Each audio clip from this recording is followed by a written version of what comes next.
A missão é falar em 50, 60 minutos no máximo. Difícil, né? Mas vamos lá. Os irmãos estão chegando agora. Depois a Kátia vai distribuir o papel aqui do resumo. Ok? Vamos orar. Panorama do livro de Êxodo, um livro para lá de importante para todos nós. Santo Deus, eterno Pai, nós te louvamos, Senhor. Te agradecemos pela tua grande obra feita ao longo de tantos anos, ao longo da nossa vida, ao longo desta igreja. Nos alegramos em ti, Senhor, porque o Senhor tem cuidado de nós e, de fato, jamais encontraríamos o Senhor se o Senhor não tivesse se revelado a nós, Pai.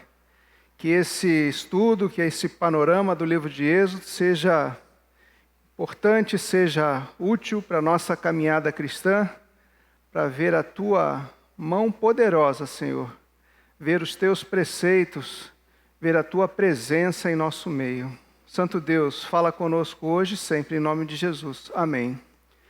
Muito bem. Livro de Êxodo. Acho que deixa ali na entrada então, Kátia. Quem for chegando vai pegando. Livro de Êxodo. Todos receberam esse folhetinho aqui, foi dado pela Jéssica. E aí tem esses hexágonos aqui, dizem muito. 40 significa o quê? 40 capítulos, né? Versículo-chave 19, Êxodo 19, de 4 a 6. A gente vai ler ao longo nosso estudo esse versículo. Autoria de Moisés, ano do Êxodo, né? 1445 a.C., e o Êxodo está dentro do Pentateuco, que são os 5 primeiros livros da Bíblia, também chamados de livros da lei. Na verdade, o Pentateuco forma um todo dividido em 5 partes. O livro de Êxodo, então, é o segundo livro do Pentateuco, escrito por Moisés, e Moisés, de fato, é aquele que tem um destaque muito grande. Logicamente, Deus é o maior de todos, mas Moisés tem bastante destaque nesse livro de Êxodo. O Êxodo, então, destaca o papel que Moisés cumpre como mediador da aliança, por meio de quem o Senhor revela os seus propósitos para o seu povo. A gente cantou ainda há pouco aqui Jesus como mediador de uma nova aliança. Moisés foi mediador da antiga aliança. Mediador é aquele que está no meio, né? Moisés, então, teve um papel importante na primeira aliança, que a gente vai estudar, e Jesus, o papel fundamental, porque ele é quem nos leva até Cristo. Muito bem, o Êxodo e o cumprimento das promessas. Eu separei, então, em vários slides. A Bíblia aqui, é um dos livros mais influentes de todos os tempos. Mas da melhor forma para que pudesse transmitir o conteúdo, né? As grandes promessas dadas a Abraão, lá no livro de Gênesis, semana passada foi a Rosângela que falou, toda a Bíblia, de uma forma geral, ela está, de certa forma, ligada a essas grandes promessas dadas lá atrás a Abraão. Gênesis 12, de 1 a 3, diz assim: Deus chamando Abraão, disse Deus a Abraão: sai da sua terra, do meio dos seus parentes e da casa de seu pai, e vá para a terra que eu lhe mostrarei. E Deus então faz uma promessa incondicional para Abraão. Ele falou, vai. E a promessa que ele fala para Abraão: farei de você um grande povo, o abençoarei. Tornarei famoso o seu nome e você será uma bênção. Abençoarei os que te abençoarem, amaldiçoarei os que te amaldiçoarem, e por meio de você todos os povos da terra serão abençoados. A gente ainda está nessa promessa que Deus falou para Abraão lá 2000 anos antes de Cristo. Porque ainda existem povos no tempo de hoje que ainda não conhecem Cristo.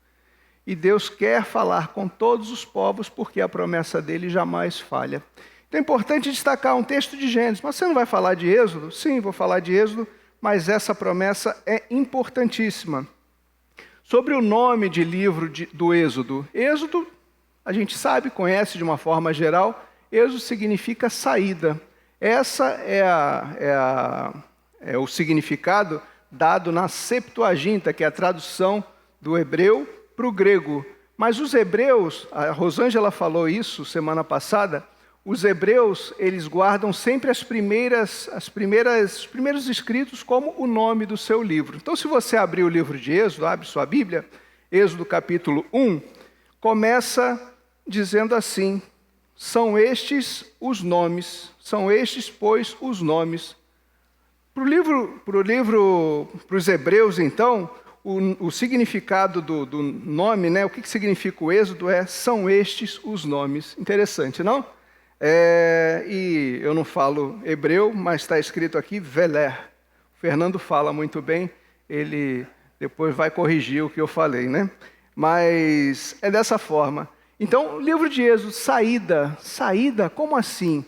É muito importante, gente. Gente, é uma forma minha de falar, tá? É muito importante, meus irmãos, a gente saber em que tempo está situado cada livro da Bíblia. A Bíblia, diferente do que muitos podem pensar, ela não é um livro cronológico, do mais antigo até o último livro, que foi lá o Apocalipse. Ela não está dividida assim, dessa forma. Então, é importante a gente saber em que tempo a gente está, tá? A introdução vai falar um pouquinho a respeito disso, né? Introdução ao livro de Êxodo, está aqui, está ali também. O autor foi Moisés. Moisés nasceu em 1526 a.C. e morreu em 1406 a.C. Moisés viveu 120 anos, né? E a vida de Moisés é muito assim, tranquila da gente entender, porque ela é dividida em períodos de 40 anos que a gente vai falar daqui a pouquinho, né? Então, o livro foi escrito mais ou menos em 1440 por Moisés, o que os estudiosos dizem, né? Ok? Muito bem. Mas 1440 não é depois de 1406? Não, a gente está falando antes de Cristo. Então, está zerando, né? Agora não. Agora, quem nasce em 1400, quem nasceu em 1440 depois de Cristo, é mais velho do que aquele que nasceu em 1406 antes de Cristo. Só para ter uma ideia, tá? O tema, então, principal do Êxodo é o cumprimento das promessas feitas aos patriarcas. Lembra que ele falou que falou para Abraão que fará de ti sairá uma grande nação, né? E os problemas aos olhos humanos começam já na promessa, porque Abraão já era bem velhinho e a sua esposa Sara também era velhinha e estéril. Como é que vai ser isso, né? Mas Deus, quando Ele promete, Ele cumpre. E a gente precisa guardar isso, né? Precisa guardar isso, porque Deus prometeu a vida eterna, e quando Deus prometeu a vida eterna, Ele está falando para mim e para você. O livro de Êxodo serve de uma forma bem forte para que a gente possa crer realmente no que Deus fala. O que Ele fala acontece. Então Abraão, o primeiro filho dele, o filho da promessa, Isaque, nasceu depois de 25 anos que Deus tinha feito a promessa para ele. Puxa, mas Sara é estéril? Abraão creu e isso lhe foi imputado por justiça, isso foi dado a ele lá no livro de Gênesis também. Mas vamos lá, não quero desviar. O tema principal do Êxodo é o cumprimento das promessas lá de Gênesis 12, 1-3, que ele faria uma grande nação. Promessa de Deus, farei de você uma grande nação. Então, o que a gente conhece, né, da Bíblia, Abraão gerou Isaque, Isaque gerou Jacó, Jacó teve 12 filhos, vamos lembrar a história aí, hein, gente? Teve 12 filhos, e eles viviam na terra lá de Gozém, e o filho preferido, estou contando uma história, depois acho que eu vou até pular aqui, tá? E o filho preferido de Jacó era José. José era o filho preferido. E os irmãos de José tinham uma ciumeira tremenda deles. Tinha até meio ódio mesmo, porque um queria matar o irmão. Então eles fizeram lá um conluio deles lá e falaram, não vamos matar, vamos vender como escravo. E José, um filho de Jacó, ele foi vendido como escravo e caiu na casa de Potifar. A vida de José é um livro, né? Está dentro do Gênesis. É muito bonita a vida de José, um servo fiel de Deus. E essa fidelidade de Deus fez com que ele chegasse ao posto de governador do Egito. José era um sonhador. José tinha sonhos, e os sonhos que José revelava aconteciam.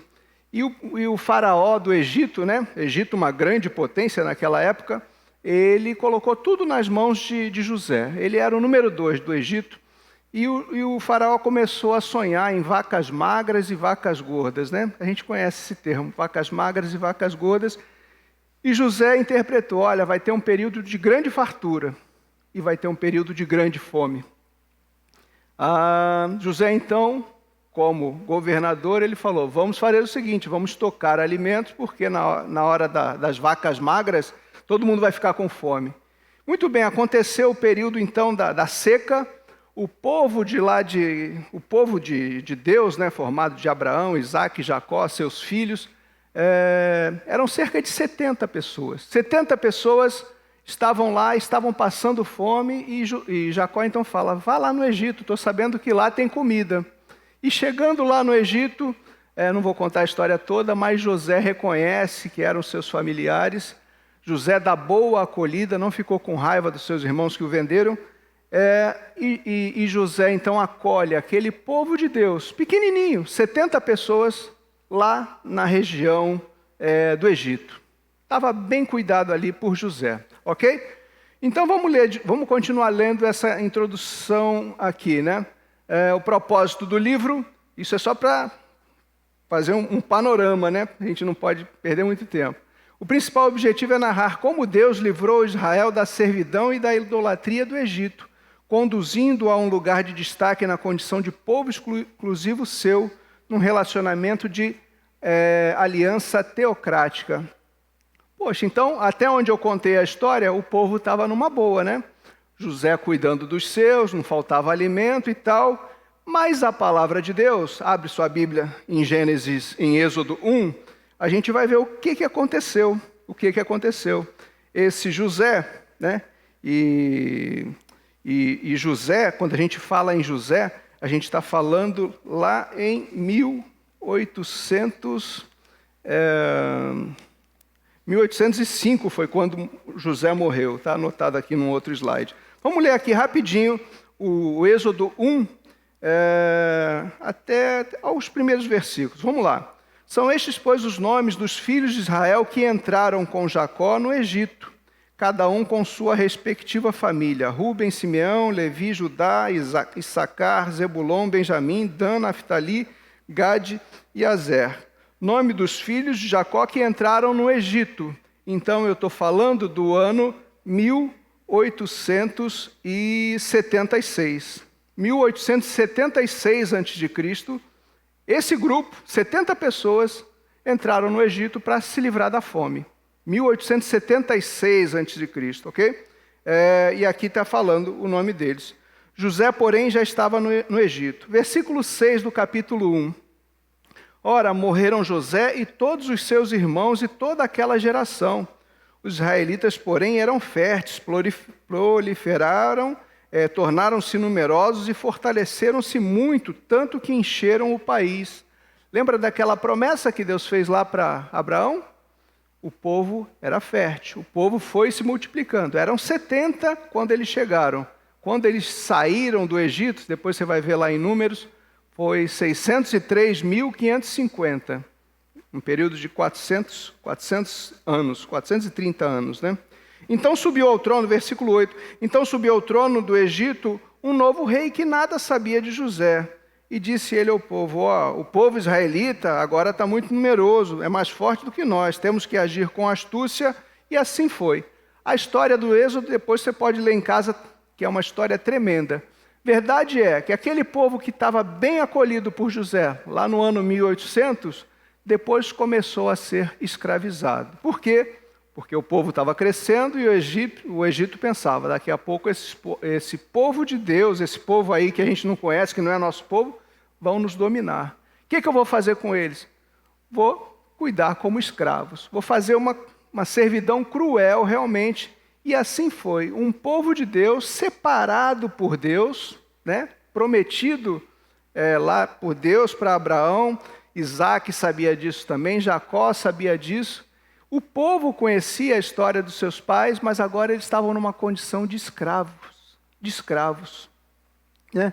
E que coisa tremenda essa daqui, uma escravidão cruel. Né? A gente vai continuar aqui a nossa leitura, eu estou só na folha 2, tem um monte de folha aqui. Vamos avançar aqui, a redenção e organização de Israel como povo da aliança. Na verdade, para quem era israelita naquela época,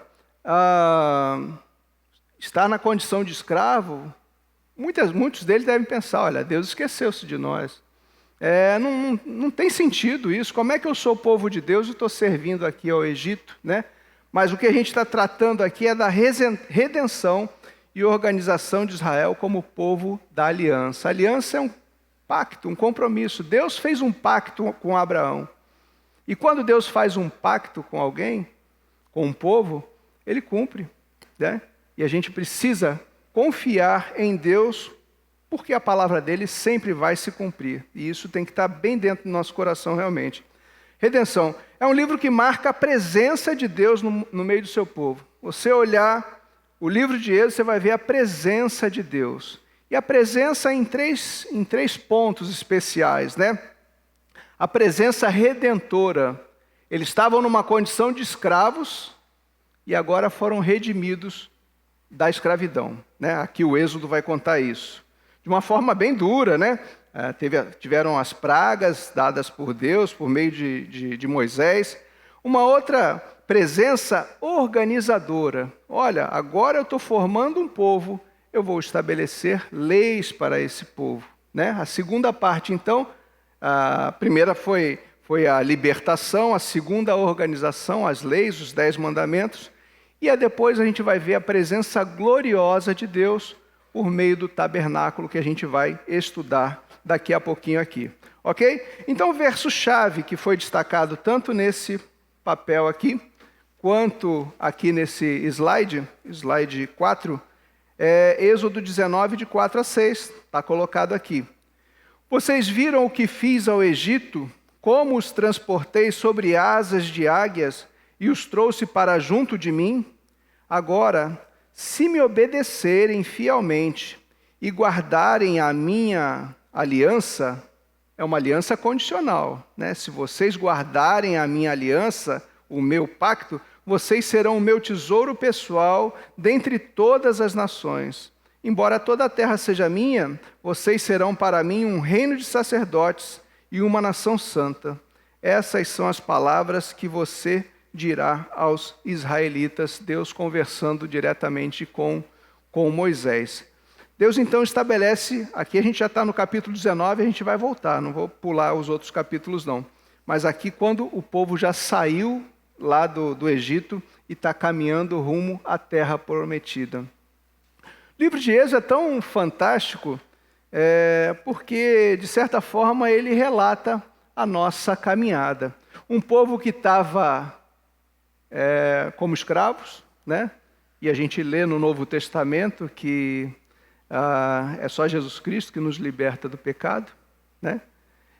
Conhecereis a verdade vos libertará, e essa verdade é Cristo. E esse povo caminha rumo à terra de Canaã, e nós aqui estamos caminhando rumo à terra prometida nossa, que é novo céu e nova terra. Então há um certo, eu costumo usar essa palavra, não é muito teológica assim, mas eu gosto muito de ver esse espelho entre Antigo e Novo Testamento. Deus separa um povo de Israel no Antigo Testamento, e Deus agora separa um povo, não uma raça simplesmente, não um povo simplesmente, mas de todas as tribos, povos e raças, Ele vai e nos separa para perto de si. E eu acho muito, muito lindo a gente ter essa percepção, né, do que Deus fez no passado. Levantou um povo, e de fato, a gente vai ver lá em Romanos, um povo privilegiado, porque eles viram tantas maravilhas dadas por Deus. Né? Você pensar na Páscoa, por exemplo, a Páscoa tem sentido muito para para o judeu. Para o egípcio não tem graça nenhuma, porque os filhos morreram muitas pessoas, né? A Páscoa, então, é uma celebração muito própria para o povo judeu. E hoje a gente celebra a ceia do Senhor até que Jesus venha. São espelhos que eu vejo aqui. Vamos lá, então. Slide 5, então. A estrutura do livro. Capítulo 1 ao 18. A saída do Egito. Lembra que o povo estava lá cativeiro, no cativeiro do Egito, sob cruel servidão. E aí eu gosto de me transportar assim para o tempo, né? Estamos agora ali no ano 1446 a.C. Eu e você lá, estamos lá, naquele lugar lá, fazendo tijolo, amassando barro, tomando chicotada nas costas, e de alguma forma eu sei, puxa, tem uma promessa para mim, povo de Deus. A maioria, nesse período de 400 anos, 430 anos, a maioria já tinha deixado Deus de lado. Até porque uma geração, se não vai passando para outra, a outra não conhece e começa a pegar os costumes do local onde ele está. O povo do Egito era um povo muito mesmo supersticioso e adorador de outros deuses, né? O Deus verdadeiro estava sendo deixado de lado, né? E para sair do Egito, Deus faz assim, olha, eu vou chamar Moisés, vai lá e fala para o faraó. É muito lindo, é muito difícil falar tanta informação, tantas bênçãos em tão pouco tempo. Eu não vou poder contar tantos detalhes. Mas a saída do Egito, capítulo 1 até o 18. A entrega da lei, 19 ao 24, e a construção do tabernáculo, do 25 ao 40. Espera um pouquinho que eu já vou explicar tudo isso aí, tá legal? O outro slide, eu coloquei aqui para a gente se situar no espaço, né? Em lugar, né? Egito está aqui no nordeste da África, aquele lugar ali. Eles ficavam cá em cima. O faraó, ele morava numa cidade lá em cima, bem no norte mesmo, e o povo de Deus habitava ali como escravo naquela região do Egito. Né? Diz assim, então, o que eu escrevi aqui. O Senhor prometeu a Abraão que ele teria inúmeros descendentes. Isso está lá em Gênesis 15:5 também. Que também seriam afligidos por 400 anos em uma terra estrangeira e sairiam com grandes possessões. Veja que o deserto, a escravidão, não foi algo assim, aconteceu, Deus não sabia. Não, no Gênesis, ele já tinha falado que seriam afligidos por 400 anos. Fantástico, não? Olha lá a sua Bíblia, abre aí, dá uma curiada lá, para ver realmente. Gênesis 15:13, vai estar exatamente isso. Bem antes do Êxodo, bem antes, Deus já tinha falado para Abraão, olha, e esse povo vai ser muito grande, mas vai ficar 400 anos rodando, vai ficar 400 anos numa terra estrangeira, escravizados. Eu acho fantástico, né? Como que Deus faz tudo certinho e o que Ele fala acontece. Né? O que Ele fala acontece. Puxa, não acredito. Tem um colega de trabalho, ele se suicidou. Ele falava, quando eu trocava plantão com ele, ele falou, mas Casale, tu acredita em tudo mesmo, até Mar Vermelho, esses milagres todos? Eu falei, acredito, cara. Acredito porque é Deus que está falando. Se fosse eu, você, talvez eu não confiasse não, mas em Deus eu confio. Puxa, eu não consigo acreditar. E depois ele se meteu num rolo aí e não aguentou a pressão, se matou. Aqui no canal 3. Mas a gente precisa confiar. A gente precisa, né? Alimentar a nossa fé. E você vai alimentar a sua fé por meio da palavra de Deus, né? Por meio da palavra de Deus, é Deus falando direto contigo. E você, puxa, isso aí me alimenta. Isso aí é comigo, é para mim, né? Eu quero isso, né? A gente precisa amar a palavra de Deus. Antes do Êxodo, eu já contei mais ou menos essa história aqui, mas vou dar uma lida. Antes do Êxodo, por volta de 1846, Israel foi acolhido no Egito e depois escravizado. Falei isso daqui, né? O livro de Gênesis relata que José é um dos filhos de Israel. Israel é o Jacó, né? O nome trocado. O Jacó viveu de 2006 a 1859 a.C. Eu sou meio lunático com esse negócio de data, né? Mas eu acho importante. José foi vendido como escravo, porém Deus colocou como governador do Egito. Israel estava sem alimento, mandou seus filhos ao Egito para comprar comida. José acolheu toda a família, 70 pessoas. Como é que tu sabe que é 70? Está lá em Gênesis 46, 27, dando alimento e segurança. Assim, esse pequeno grupo de israelitas passou a viver no Egito. 70 lá, 1800 e pouco. E esse pequeno grupo, quando sai depois de 400 anos, tem 603.550. Deus cumprindo a sua promessa, um grande povo, né? Então subiu ao trono, a gente leu isso, subiu ao trono do Egito um novo rei que nada sabia de José. Durante esse período, muitos descendentes de Jacó adoravam a deuses egípcios. Tem a indicação aqui, Ezequiel fala isso, né? Então 400 anos num povo idólatra, 400 anos num tempo em que não foi levantado um líder, aquele povo se afastou. Meus irmãos, fazendo um parêntese aqui, se a nossa comunidade de fé, se a nossa igreja nos tempos de hoje não transmitir a mensagem da salvação para os próximos, é o que está acontecendo em muitos lugares da Europa. A mensagem não vai ser transmitida. A gente tem esse compromisso de transmitir para os nossos filhos, beleza, mas também para aqueles que estão ao nosso lado. Fechei parênteses, tá? Mais uma organização aqui, mais um slide aqui, né? Agora ele vai falar sobre a redenção, resgate. Como é que eu tiro um povo que já está há 400 anos, escravizado, tomando chicotada no lombo? Como é que eu tiro esse povo desse lugar? Deus pode. Deus pode. Não tem mais jeito, não fale isso. Para Deus não há impossível, né? Então, está aqui. Como é que está falando aqui esse primeiro ponto aqui? Redenção e organização como povo da aliança. A saída, esse povo tem que sair dessa escravidão. E aí tem 3 pontos. A aflição de Israel no Egito, o livramento de Israel e a jornada de Israel até o Monte Sinai. Vou falar esses 3 blocos principais, depois a gente vai esmiuçar um pouquinho. A redenção e organização de Israel como povo da aliança, estabelecimento da lei. A aliança proposta, os mandamentos e ordenanças civis e sociais. E a aliança foi aceita por Israel. Deus fez então uma aliança e espera do povo. Olha, vocês vão fazer isso mesmo? Vocês vão cumprir isso, né? Uma aliança baseada na lei. Olha, nós vamos cumprir tudo. E o que a gente sabe, né, biblicamente e pelas nossas vidas mesmo, que ninguém é salvo por meio do cumprimento da lei, né? Como diz lá em Romanos, a lei nos mostra que somos pecadores, que não somos capazes de cumprir a lei.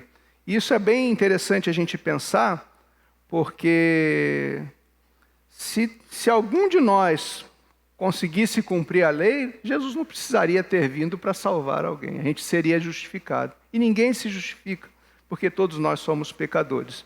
Ok? Esse daqui não está andando, não. Está lá no Egito ainda.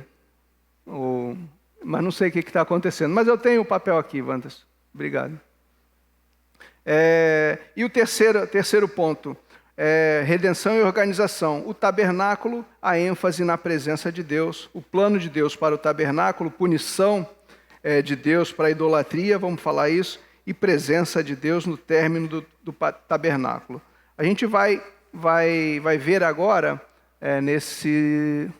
Vamos avançar. Avança mais um pouquinho. Resumo das principais partes. Aí, dá para ler? Está muito pequeno, não? Esse aqui é o resumo que eu preciso passar para vocês, para que a gente possa entender como um todo aí essa história muito linda, né, do Êxodo, né? Vamos lá. Parte 1. Das 70 pessoas que haviam descido ao Egito com Jacó, por quê? Por causa da fome, né? Eles estavam na terra de Gozém e foram buscar comida lá no Egito e lá ficaram. Das 70 pessoas que haviam descido ao Egito com Jacó, nasce um grande povo. O grande número preocupa Faraó e manda que as parteiras matem os seus bebês. Aí a gente está lá no Gênesis 1, né?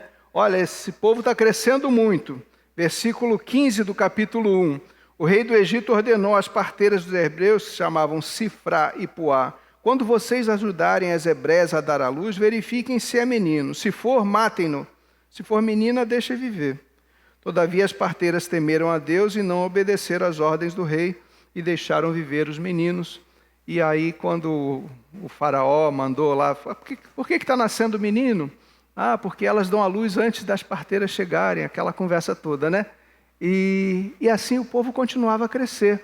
E nessa época, 400 anos quase completados, nasce Moisés. Nessa época, Deus tinha falado, olha, se nascer menino, mata. E agora, já pensou, você vai lá e pega, vou obedecer o rei, vou pegar, e não ia ter Moisés. Aí, a história que a gente aprende lá quando criança, né? Muitos, né? Outros aprendem mais velho. A estratégia foi que Moisés nasceu. Está aqui no ponto 2. Nasce Moisés, a mãe o coloca numa cesta e é resgatada pela filha do faraó que o cria, já no Êxodo 2. História fantástica, né? E o primeiro Bolsa Família foi aqui, né? Por quê? Porque ela botou no rio, botou no cestinho no rio, a irmã ficou olhando, a Miriam ficou olhando, e veio a filha do faraó e falou, um bebezinho é dos hebreus, quer que eu chame alguém para cuidar dele? Quero. E ela, então tá bom. Aí ela falou, olha, eu vou remunerar até por essa ajuda. Né? E Moisés então ficou sendo criado enquanto bebezinho na casa dos seus pais, logicamente, né, que se chamava Anrão e Joquebede, pai e mãe, né? E depois foi para o palácio. Moisés era uma pessoa muito culta, porque ele recebeu ensinamentos também de lá, do Egito, né? Mas recebeu a base. A base é o temor de Deus. E a vida de Moisés é muito, muito bacana, né? Vamos lá, aos 40 anos, Moisés não aceitou ver seu irmão hebreu oprimido e acaba matando um egípcio que maltratava um judeu. A vida de Moisés, os primeiros 40 anos, quando criança, recebeu as informações, o crescimento, né, a base cristã lá dos seus pais. E aos 40 anos, ele já como príncipe do Egito, como uma pessoa importante, ele viu um egípcio maltratando um irmão dele que era hebreu. E ele fez algo errado, sim, ele matou esse egípcio. E sabendo depois depois ele foi apartar uma briga entre dois hebreus, falou, o que você vai fazer? Vai matar que nem você matou o outro? Ele falou, eu vou ter que fugir daqui, senão vão me matar. E aí ele vai. Segundo 40 anos dele, ele vai para a terra de Midian, né? Foi cuidar de boi. Foi cuidar de boi lá do seu sogro. E assim foi, né? 40 anos, agora os segundos 40 anos. Moisés não aceitou ver seu irmão hebreu oprimido e acaba matando um egípcio que maltratava o judeu. Para não cair nas mãos da justiça, foge para a região de Midian, onde depois casa-se com Zípora, que foi a esposa dele. E 80 anos, ele tranquilão, já sabia cuidar de boi, né? Tirar o leite, deve ser isso tudo, né? Não está escrito na Bíblia não, estou só pensando, né? Aí aos 80 anos, né? A vida começa aos 80, né? Não, começou cedo. Mas aos 80 anos, ele vê algo fabuloso, capítulo 3, né? Fabuloso não, fantástico, né? Vamos lá, 3, vamos ler rapidinho a Bíblia. 10:55. Capítulo 3, versículos 1, 2, 3, vamos ver.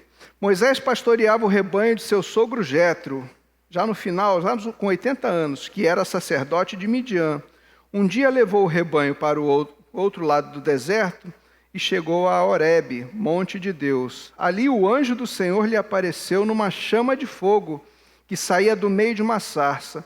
Moisés viu que, embora a sarça estivesse em chamas, não era consumida. E ele pensou, que impressionante, por que essa sarça não se queima? O Senhor viu e Deus o chamou, Moisés, Moisés, e ali começa o chamado de Moisés aos 80 anos, e o chamado não foi nada mais, nada menos do que, vai lá no faraó e deixa o meu povo ir até o deserto para me adorar. Moisés estava cheio das dificuldades, né? Moisés não era muito bom de fala, né? Ele não era muito tranquilo para falar. A primeira coisa que ele falou, não foi a primeira coisa, uma das coisas que ele falou é, puxa, eu não sei falar direito. Aí Deus falou, teu irmão Arão fala muito bem, ele vai contigo. Aí ele fala, mas tudo bem, quando eu for lá no faraó, como é que eu vou falar? Quem me falou? Como que eu vou te identificar? Fale que o eu sou falou para você. Moisés então deixa os boizinhos dele lá, do seu sogro, desce até o Egito, fala com o seu povo, que Deus falou com ele, e passa então a visitar o palácio de Faraó para que o faraó deixasse o povo ir. A história a gente conhece, muitos de nós conhecemos, alguns não conhecem. Mas a gente vai relembrar aqui. Vamos continuar ainda no ponto 1. Deus pede a Moisés que liberte seu povo. Moisés mostrou-se receoso, mas obedeceu à voz de Deus. E a voz de Deus é Gênesis 3:10. 3:10, desculpa. Êxodo 3, versículo 10. Vá, pois, agora, eu o envio ao faraó para tirar do Egito o meu povo, os israelitas. A palavra de Deus tem poder, né? Talvez a mesma situação de Moisés, eu ia pensar, mas Deus, o faraó é muito forte, eu sou um Zé Ninguém aqui, Deus, né? Mas ele deu a ordem e Moisés foi lá, junto com Arão, para falar com o faraó, para que deixasse libertar o povo. Se tu fosse o faraó, Marcelo, tu ia deixar de boa assim? O que você ia fazer? Não ia deixar, não? Não? E foi isso que aconteceu. E aí ele bateu uma vez na porta e não. Não. Aí Deus, pulei algumas partes, mas Deus deu o poder para que Moisés transformasse a água em sangue. Primeira manifestação poderosa. Os primeiros milagres que você vê assim, de uma forma clara na Bíblia, estão aqui no Êxodo. Os primeiros milagres assim, lógico, você pode pensar num milagre, né? O nascimento de Isaac, por exemplo, de fato foi milagroso. Mas assim, visível para todos, no Êxodo, ele dá essa contribuição. E assim foi, ele bateu uma segunda vez, veio outra negativa, e uma praga atrás da outra. Eu não tenho eles na cabeça, tá? Eu até tinha um slide, falei, vai ficar muito comprido. Mas foi praga de rãs, praga de piolhos, praga de feridas purulentas, né? A gente estava vendo outro dia lá na Record. Moscas. Foi assim um absurdo. E sempre ele dizia, olha, pode deixar o povo ir. Depois ele voltava atrás, né? Até que avançou um pouco mais. Então vamos lá. Vou ler aqui ainda o ponto 1. Dá-se então os sinais... ainda está nessa aí mesmo. Dá-se então os sinais da presença de Deus, 10 pragas, mas o faraó não cede. Morrem os primogênitos, amolecendo o coração de faraó, que é a 10ª praga, né? E deixa o povo ir embora. Isso está lá do Êxodo do capítulo 7 ao 11. E aí é importante a gente ler o texto de Êxodo, capítulo 12, de 12 a 14. Deixa eu ver aqui, 11 horas. 12 de 12 a 14. 12 de 12 a 14. O que Deus está falando aqui, né? Antes, olha bem para a tua Bíblia. Deus anuncia a 10ª praga no capítulo 11. Deus anuncia a 10ª praga. 11, versículo 4 diz assim: por volta da meia-noite passarei por todo o Egito, todos os primogênitos do Egito morrerão, desde o filho mais velho do faraó, herdeiro do trono, até o filho mais velho da escrava que trabalha no moinho, e também todas as primeiras crias de gado. Haverá grande pranto em todo o Egito, a mão de Deus pesando contra o Egito. No capítulo 12, Deus institui a Páscoa, antes da última praga, certo? A Páscoa, então, é um sinal, é uma festa, né? Uma festa dos hebreus, onde significa que os hebreus não a mão de Deus passaria sobre os hebreus, né? A gente vai falar isso aqui. Capítulo 12, versículo 12 até o 14. Deus fala ainda: naquela mesma noite, na noite que vier, que foi a morte dos primogênitos, naquela mesma noite passarei pelo Egito, matarei todos os primogênitos, tanto dos homens como dos animais. Executarei juízo sobre todos os deuses do Egito. Eu sou o Senhor. Aliás, cada praga significava uma, não sei qual é a melhor palavra, mas uma desmoralização daquele Deus, o Deus das moscas, o Deus das rãs, o Deus, cada praga tinha esse significado também, certo? Versículo 13 do capítulo 12 de Êxodo. O sangue será um sinal para indicar as casas que vocês estiverem. Quando eu vir o sangue, passarei adiante. A praga da destruição não os atingirá quando eu ferir o Egito. Qual foi então a senha que Deus deu, né? A casa dos hebreus, né, do povo de Deus, eles passavam sangue nos umbrais. E a morte passou sobre, né? O que isso tem a ver, hein? Bota aí a cachola para pensar. O que isso tem a ver? O sangue de Cristo nos purifica de todo pecado. É um sinal, né, que Deus está colocando assim, passar um sangue na porta. Não faz sentido. Deus mandou, faz, né? Não faz sentido. Talvez não faça sentido, não fizesse sentido. Mas Deus mandou e eles obedeceram e a morte não chegou ali para eles. E para muita gente hoje em dia, falar de Jesus não faz sentido, né? Não faz sentido. E sem dúvida, sem fé, é impossível agradar a Deus. Os hebreus tiveram fé para passar o sangue na porta e nada lhes aconteceu. E nós fomos aproximados por Deus e devemos conservar e aumentar, buscar sempre a Deus para que essa fé seja aumentada. É muito, muito fantástico essas ligações entre Novo e Antigo Testamento. Deus então instituiu a Páscoa, né? A Páscoa é uma festa fixa para os judeus que celebram a passagem da morte. A morte passou sobre o povo de Israel. Imagina a tristeza que foi para os egípcios. Perder os primeiros filhos, as primeiras crias, é uma tristeza tremenda, né? Mas para o povo de Deus, eles estão vendo ali a mão de Deus protegendo o seu povo. Ponto 2, você mais rapidinho, senão não vai dar certo. Ponto 2, o povo parte então com Moisés, né? Agora, a 10ª praga foi a última praga realmente. Agora o faraó falou, olha, pode ir, olha, a gente já sofreu muito com tudo isso aqui, pode ir, pode sair daqui, tá? Mas depois vai ter um revertériozinho. O povo parte com Moisés, mas o faraó se arrepende e manda seus guardas atrás dos judeus. Vendo-se perseguido, Moisés abre o mar vermelho. Olha,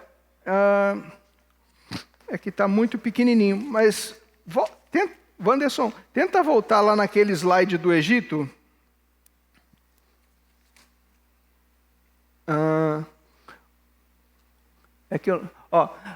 Aqui em cima, tem o amarelinho ali, que é o Egito, aí tem um mar aqui, né? Esse azulzinho. Ali é o Mar Vermelho. Muito provavelmente ele passou naquela parte mais estreita ali, né?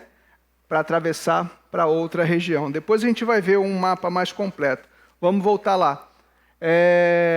Então o povo saiu e Faraó falou, aí ele se arrependeu. Não, vamos pegar esses caras que eles já causaram muito mal para a gente. E foram atrás. O povo então passou em terra seca, né?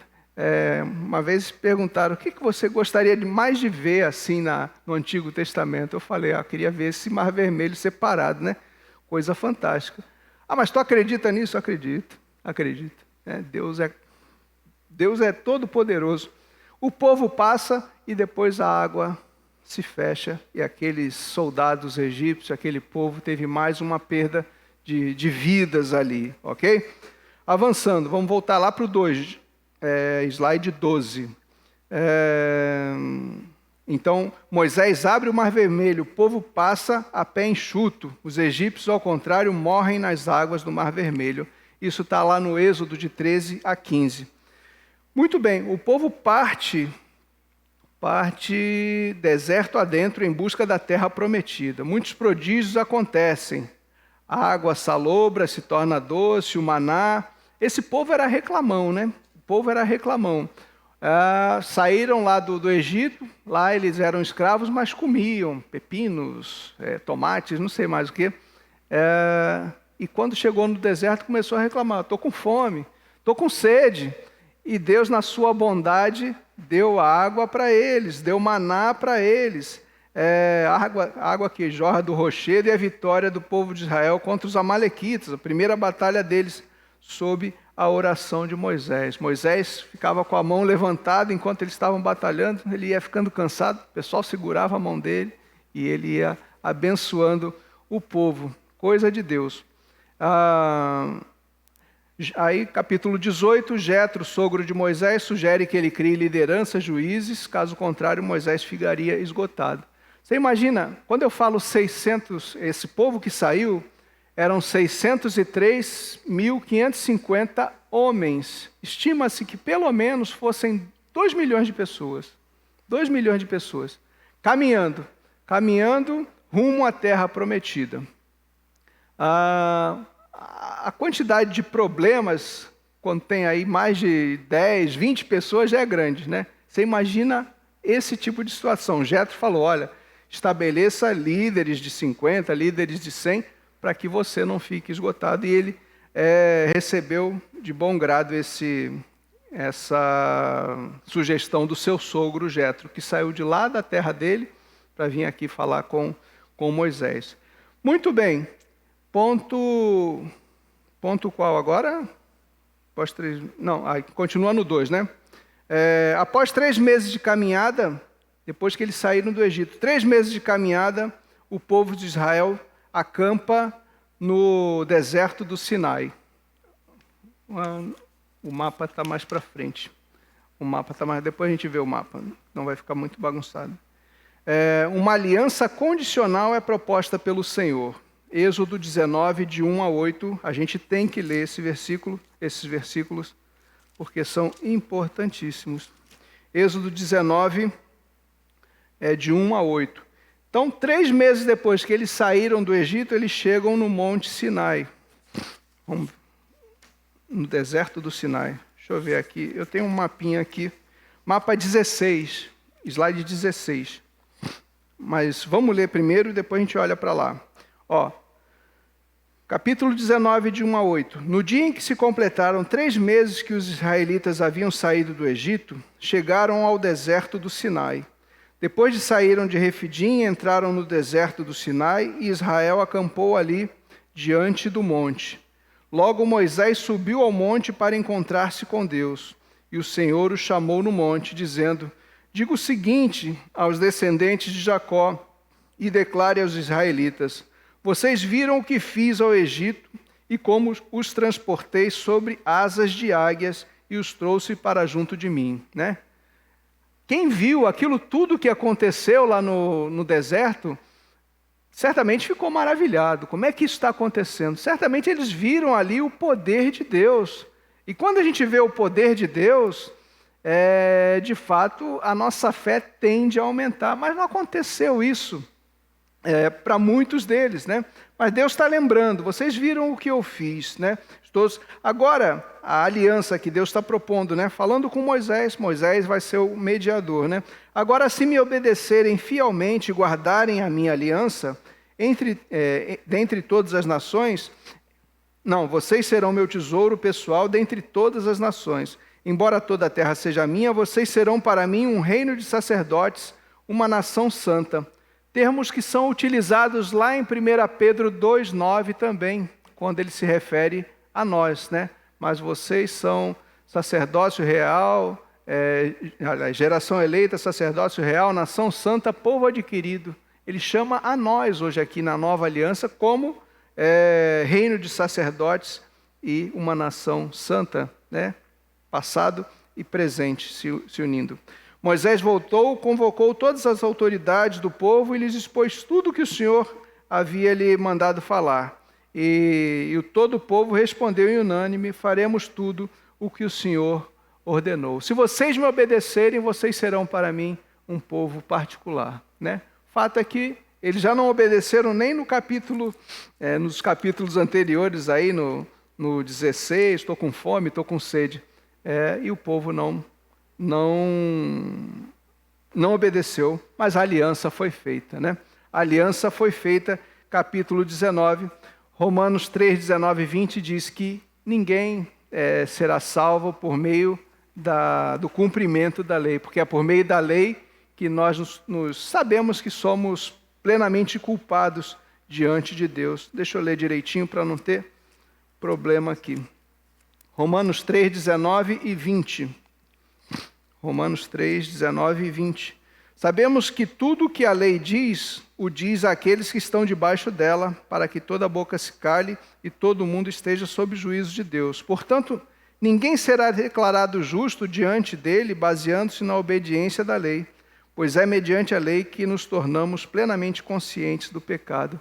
Ninguém é capaz de obedecer plenamente os mandamentos de Deus. Por isso nós carecemos da graça de Deus, que já é no Novo Testamento. Ok?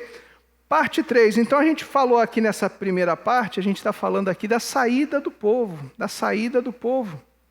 Falamos aqui da saída e agora Deus estabeleceu uma aliança com eles. Ponto 3 aqui, Deus firma a sua aliança com o povo aceitou, criando um reino de sacerdote, uma nação santa. Deus se revela no terceiro dia e dá os 10 mandamentos. O decálogo, Êxodo 20, né? Alguns mandamentos relacionados homem com Deus e outros homem com homem, né? Não matarás, não furtarás, enfim. Prescrições, e dá também, além do decálogo, ele dá as prescrições religiosas, civis e morais, do capítulo 20 a 23. Chamado por Deus, Moisés fica sobre o monte Sinai 40 dias e 40 noites e recebe as tábuas da lei. Moisés então ficou nesse tempo lá, 40 dias e 40 noites e recebeu as tábuas da lei. E aí acontecem algumas coisas. Vamos abrir então aqui, volta para a Bíblia. Chegamos então até aqui, o capítulo 24, Moisés na presença de Deus. E Deus diz então, isso lá no Monte Sinai, né? O Senhor fala a Moisés para que recolha ofertas para a construção de um tabernáculo. Vamos entender bem aí o que é esse tabernáculo, o ponto 4 aqui. Vamos pular já para o ponto 4, vai. A construção do tabernáculo. Senão vai enrolar ali. A construção do tabernáculo. Disse Deus: então farão um santuário para mim, e eu habitarei no meio deles. Façam tudo como eu lhe mostrar, conforme o modelo do tabernáculo e de cada utensílio. O que era então o tabernáculo? Eu deixei anotado ali. Habitação terrestre de Deus entre os filhos de Israel, desde o tempo do êxodo do Egito até a conquista da terra de Canaã. Tabernáculo, então, era uma construção móvel, não era fixa na terra, que Deus planejou, e então tinha um local onde ficava, as tendas ficavam do lado do tabernáculo, e esse tabernáculo, a presença de Deus ficava ali, na tenda do encontro, né? Deus, então, caminhava com o povo. Não sei, acho que eu não me fiz muito bem explicado, não. Eu tinha uma outra foto, a Julie que fez essa arte toda aqui, ficou muito jóia. A minha estava péssima, mas eu tinha uma foto que estava melhor no tabernáculo. Mas era assim, tipo uma tenda grande, né? Um local grande, e ali dentro ficava a tenda do encontro, onde Deus falava diretamente com Moisés. O tabernáculo ele era desmontado. Ele era desmontado quando o povo ia andar pelo deserto. Então, de manhã, de dia, o calor era muito forte. Deus, por meio de uma nuvem, guiava o povo. De noite fazia frio no deserto e Deus, por meio de um fogo, aquecia os seus. Mas o tabernáculo, então, representava isso, né? Que eu li aqui, acabei de ler aqui, né?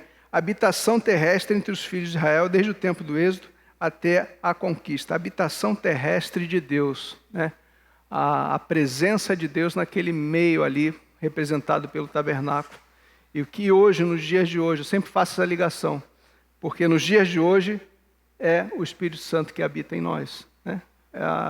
O espelho entre Antigo e Novo Testamento eu vejo muito dessa forma. A presença gloriosa de Deus, tem que correr já. Então a nuvem cobriu a tenda do encontro, a glória do Senhor encheu o tabernáculo. Isso já é o final do Êxodo, tá?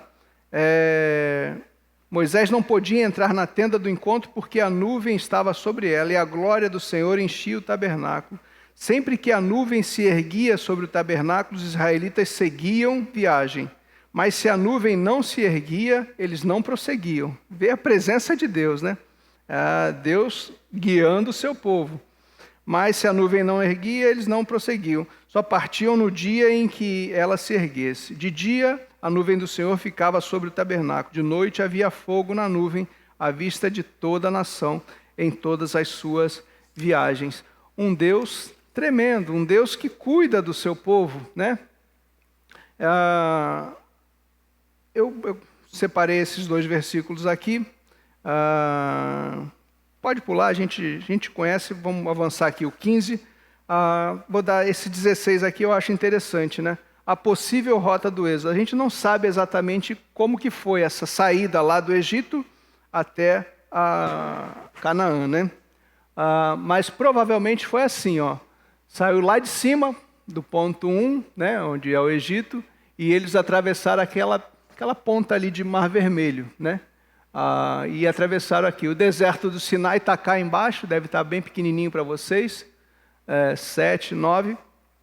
E depois eles ficaram muito tempo rodando nesse deserto aqui, deserto de Zin, né? Uma viagem que poderia ser muito mais curta, Deus achou por bem fazer com que essa viagem demorasse mais, né? Tem muitas histórias ainda que vão ser contadas aqui. Deus chamou 12 líderes de cada tribo para que espiassem a terra previamente. Josué e Caleb deram notícias alvissareiras, notícias boas sobre a terra, e os outros falaram, não, a gente vai ser engolido por eles. O fato é que da geração que entrou no deserto, né, caminhando, os que tinham mais de 20 anos, todos eles morreram, não chegaram na terra prometida, a menos Josué e Caleb e os mais novos, né? Deus então fez ali uma outra geração. Possível rota do Êxodo, para a gente entender aqui, né? Lá em cima já está Jerusalém, lá perto do 18, do lado mais esquerdo, né? E assim foi. Contar um pouquinho sobre a vida de Moisés. Talvez seria melhor ter contado no início, mas a vida de Moisés, eu falei até um pouquinho no início, né? Os períodos da vida dele, né? Moisés é confirmada por estreita unidade, a autoria de Moisés é confirmada em estreita unidade dos livros do Pentateuco. Estou no 17, tá certo. Moisés é destacado como grande líder, profeta e sacerdote. Uma coisa que a gente... Tinha até uma outra pesquisa que eu fiz, que colocava Moisés como rei também, né? Tem muito slide bom, tem muito slide ruim. Mas o único que foi profeta, sacerdote e rei foi Jesus Cristo, né? Profeta, sacerdote e rei. Moisés foi um líder, né? Foi profeta, né? Intercedeu diante do povo. E a gente ainda vai ver aqui alguma coisinha, e já está acabando a hora. mas profeta, sacerdote e rei era só Jesus. Então diz assim sobre Moisés, Deuteronômio 34, 10-12: Em Israel nunca mais se levantou um profeta como Moisés, a quem o Senhor conheceu face a face, e que fez todos aqueles sinais e maravilhas que o Senhor tinha enviado para fazer no Egito contra o faraó, contra todos os seus servos, contra toda a sua terra, pois ninguém jamais mostrou tamanho poder como Moisés, nem executou os feitos temíveis que Moisés realizou aos olhos de Israel. Moisés foi, sem dúvida nenhuma, um homem de muita fé, né? Muita fé, coragem também, para desafiar o faraó, mas ele sabendo que estava amparado por Deus. O nome Moisés significa aquele que foi tirado das águas, isso eu não tinha falado, né? E ele foi tirado das águas por conta da ordem lá da princesa egípcia que quis cuidar do menino, né? Essa aqui eu já falei, a vida de Moisés, depois vocês leem, não vou repetir aqui. Os primeiros 40 anos, né? Moisés, segundo período, e o terceiro período a gente falou também. Vamos pular porque não vai dar tempo. Contribuições singulares de Êxodo, que eu anotei aqui, né? A origem da nação de Israel descreve o seu princípio em terra estranha, sob pesada e cruel servidão, o livramento divino e a pronta organização do povo, com um conjunto de leis espirituais, sociais e civis para o governo da comunidade. Só para a gente ter uma ideia, isso de uma forma geral, em países democráticos, a base da Constituição dos países democráticos, ela tem essa parte lá dos 10 mandamentos, né? Há países que são tiranias, que já não ligam tanto para isso. Mas a base da maioria das democracias tem essas leis, os 10 mandamentos. Contribuição singular, os primeiros milagres. As pragas do Egito são a primeira demonstração de milagres ou sinais sobrenaturais executado por um homem. Foi desse modo o singular, foi esse o modo singular que Deus se manifestou ao mundo e ao seu povo. As pragas, vamos ver aqui, vamos pensar aqui nas pragas, né? Primeira praga, capítulo 7. Primeira praga, sangue. Segunda praga, rãs. Terceira, piolhos. E não foi tudo ao mesmo tempo. Você primeiro vê a água do seu rio Nilo lá, toda, agora é sangue, está faltando água. Quando falta água é um problema. A gente passou uma seca aqui, foi um problema grande, né? Imagina lá naquela época. Depois piolhos, moscas, e tudo isso identificando um rei, né? Um Deus. Os egípcios eram muito, muito idólatras, né? Morte de rebanhos, feridas purulentas, sétima praga, granizo, depois gafanhotos, trevas, nona praga, trevas, e até que veio a última praga, a morte dos primogênitos. De fato, os primeiros milagres assim visíveis foi ali no livro do Êxodo. E outra, a instituição da Páscoa. A finalidade da Páscoa, então, comemorar, estou no slide 22, beleza? Comemorar a salvação e o resgate físico dos primogênitos pelo sangue do Cordeiro. Não aconteceu nada com os hebreus, né? Só com os egípcios. E a instituição da Páscoa, a finalidade, apontar para Cristo, né? O sangue do Cordeiro livrou, naquela época, da morte dos hebreus. E o sangue de Jesus nos purifica de todo pecado. João 1:29 diz, né, quando João Batista vê Jesus, ele fala: este é o Cordeiro de Deus que tira o pecado do mundo, né? Coincidência? Não é coincidência. Na Bíblia não tem coincidência, né? Tem provisão de Deus. Então você vai matar o Cordeiro e passar aqui, e a morte não vai pegar vocês, lá no Antigo Testamento. Hoje o sangue de Cristo nos purifica de todo pecado. Cordeiro que tira o pecado do mundo. O Cordeiro da Páscoa foi o maior tipo da redenção no Antigo Testamento. A aliança, já falei, eu estou repetindo muitas coisas. Essa foto aqui é legal, do tabernáculo, mais para frente. Deus fez uma aliança, já falei também. Se me obedecerem fielmente, guardarem a minha aliança. A aliança a gente já falou. E esse slide aqui é o que eu estava dando falta. O 5, a construção do tabernáculo. Não ficou muito claro. Diz assim, ó. Israel permaneceu no Monte Sinai até o final do primeiro ano. Aliás, só para a gente entender, né? O livro do Êxodo, ele não retrata os 40 anos andando no deserto. Ele vai relatar o primeiro ano. Ok? Depois vai continuar lá no livro de Números. Grosso modo assim, o livro de Gênesis, ele fala da perdição, né? O pecado entrou no mundo. O livro de Êxodo, grosso modo, né? Estou falando assim da minha cabeça, fala da libertação. O livro de Levítico, vai ser você, Levítico, Fernando? Nada, vai ser André. O livro de Levítico, ele vai falar da santificação. E é assim na nossa vida, porque antes nós estávamos perdidos, né? Inundados no pecado. Depois fomos libertos. Aqui a gente está olhando o Êxodo, né? Libertação, né? E depois da libertação a gente precisa buscar santidade. E o Levítico vai falar sobre isso, né? Na época lá, fazendo um paralelo entre Antigo e Novo Testamento. Vamos lá. Para fechar, hein?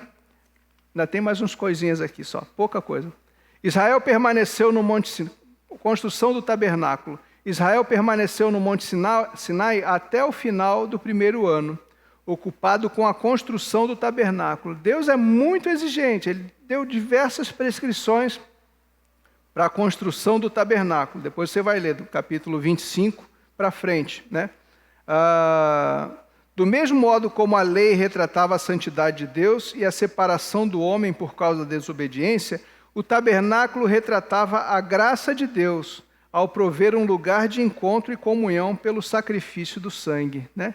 Saber que Deus está no meio de nós, lá no Antigo Testamento, é saber também o que está lá em Apocalipse 20, versículo 3.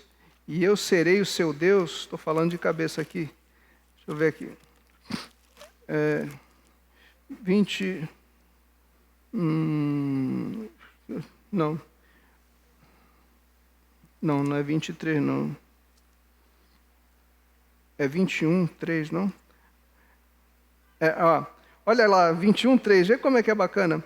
Ouvi uma forte voz que vinha do trono e dizia: agora o tabernáculo de Deus, no Apocalipse, hein? A presença de Deus, o tabernáculo de Deus está com os homens, com os quais ele viverá. Eles serão os seus povos, o próprio Deus estará com eles e será o seu Deus. Para mim, um dos versículos que me arrepiam, né? Você está falando do tabernáculo do Antigo Testamento, presença de Deus, e o tabernáculo lá do Apocalipse, capítulo 21, versículo 3. Coisa rica, coisa tremenda realmente, né? A presença de Deus, né? Presença de Deus, tanto no Antigo Testamento quanto esse. Por que então Deus fez esse tabernáculo? Para se fazer presente no meio do povo, né? E por que o Espírito Santo veio habitar em nós? Para que nós soubéssemos de fato que Deus habita em nós. É muito, muito lindo mesmo. Nem sei onde eu parei. Vamos lá. Israel permaneceu, vou ler tudo de novo. Israel permaneceu no Monte Sinai até o final do primeiro ano, ocupado com a construção do tabernáculo designado por Deus. Do mesmo modo como a lei retratava a santidade de Deus e a separação do homem por causa da desobediência, o tabernáculo retratava a graça de Deus ao prover um lugar de encontro e comunhão pelo sacrifício de sangue. Tipicamente, o tabernáculo retrata Cristo como a única maneira de o homem aproximar-se de Deus, né? Olha, a tenda do encontro, o encontro com Deus. O nosso encontro com Deus somente por meio de Cristo. Coisa linda. Acompanhados pela nuvem da presença, já li isso daqui, não vou ler. Vamos pular. Slide 25. O Senhor revela-se em Êxodo. Mais 5 minutos no máximo, irmãos. O Senhor revela-se em Êxodo. Ponto 1. Eu sou, na sarça ardente, né? Capítulo 3 de Êxodo. Um Deus que mantém aliança. As pragas do 8 a 12, um Deus de punição. A Páscoa, um Deus de redenção. A morte não passou sobre os hebreus. A travessia do Mar Vermelho, um Deus de poder. A jornada até o Sinai, fome, sede, um Deus de provisão. A lei, um Deus de santidade. O tabernáculo, sacerdotes e ofertas, né? Do capítulo 25 ao 30, um Deus de comunhão. Um acontecimento que eu não destaquei aqui, que foi muito marcante, foi quando Moisés ainda estava lá no Monte Sinai, e ficou 40 dias lá, e nesses 40 dias o povo pediu para construir um bezerro de ouro, para que pudesse adorá-los. Uma frustração tremenda, né? Moisés, quando vê aquilo, ele joga as tábuas da lei no chão, quebra as tábuas, e Deus, na sua bondade, dá outras tábuas depois para eles, né? Mas o povo se rebelou contra Deus, estava adorando um bezerro de ouro. Versículo 8, um Deus de disciplina, punição devido ao bezerro de ouro.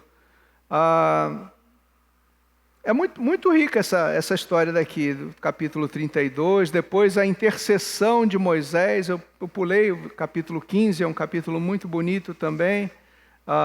E depois a intercessão de Deus, Deus fala, olha, eu vou destruir esse povo, não tem mais jeito e tal.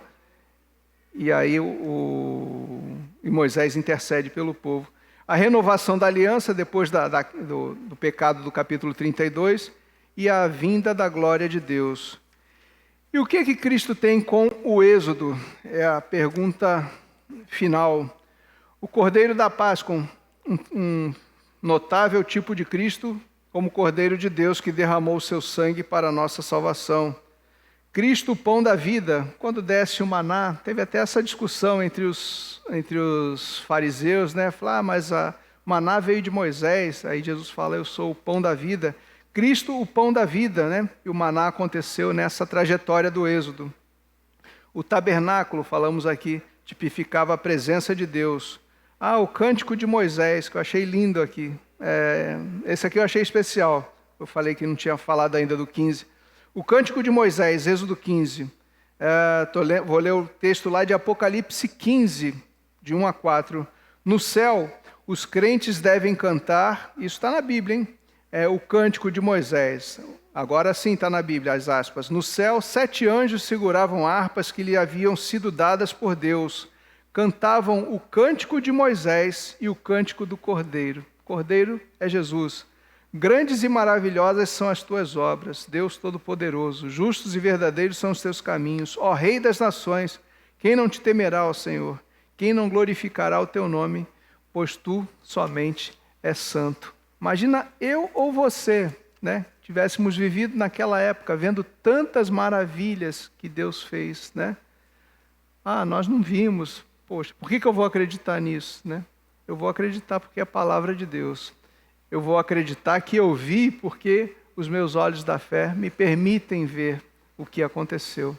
E isso tudo que a gente lê aqui não é para encher a cachola, é para encher nosso coração de alegria, de temor, de reverência, de amor e saber que tem alguém muito superior a nós.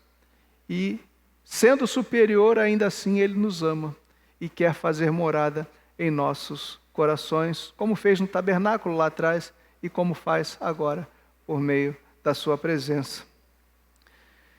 Louvado seja Deus, que Deus nos abençoe. Era o que eu tinha preparado, uma pena, mas eu vou quebrar uma regrinha. Se alguém tiver... Boa, Moisés, era isso que eu ia falar. O Moisés, né? Olha, falei tanto de Moisés e o Moisés vai falar aqui. Fale, Moisés. Pois não.